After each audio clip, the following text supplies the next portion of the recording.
What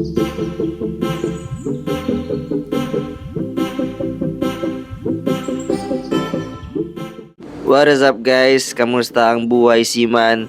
Eto nga, matagal naman akong hindi nakapag-update sa inyo dahil nga I have this experimental vlog sa pag-reels, pero I think hindi to para sa akin dahil nga tiyatamad talaga ako mag-edit na araw-araw mag-reels, mag-vlog, and it wasn't worth it na mag-reels talaga para sa akin dahil nga hobby lang naman talaga sa akin yung pag-vlog, and kumbaga more on documentation, para yun lang, documentation lang talaga siya para hindi sumikat. At ngayon nga may gwardiya na naman tayo guys, 4 to 8 watch. So this is 4 AM at gagwardya tayo. Ngayon papunta kami ng Turkey. This moment nasa Turkey na kami guys. Naghihintay na lang kami ng biyahe. Magta-transit kami sa Istanbul, Turkey. Then ang next port namin ay sa Iga, dito rin sa Turkey. So yun lang naman yung update sa akin ngayon. And yun nga, galing kami ng Skagen, Denmark. Then tumawid kami ng English Channel, then Mediterranean.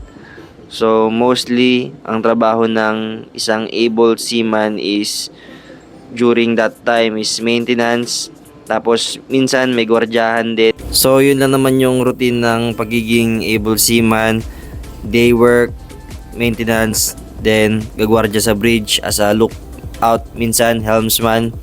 Ito nga pala yung aming merienda guys. Tapos syempre may pananghalian pa tayo.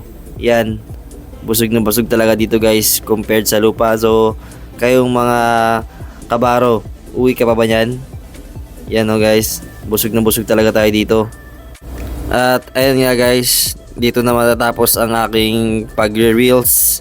So last reels ko na to dahil nga hindi ako nag-enjoy dito sa reels. Then babalik na tayo sa pag-vlog, sa pag-upload sa YouTube, pero i-upload ko pa rin to sa YouTube. Ito nga pala yung mga kasama kong mga AB guys. Nag-aaral kami para maging third mate. So almost everyday yan nag-aaral kami.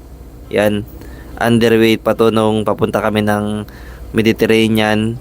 Then syempre kapag Sunday, steak talaga yan guys. Steak, fries, tapos may palugaw pa si Mayor.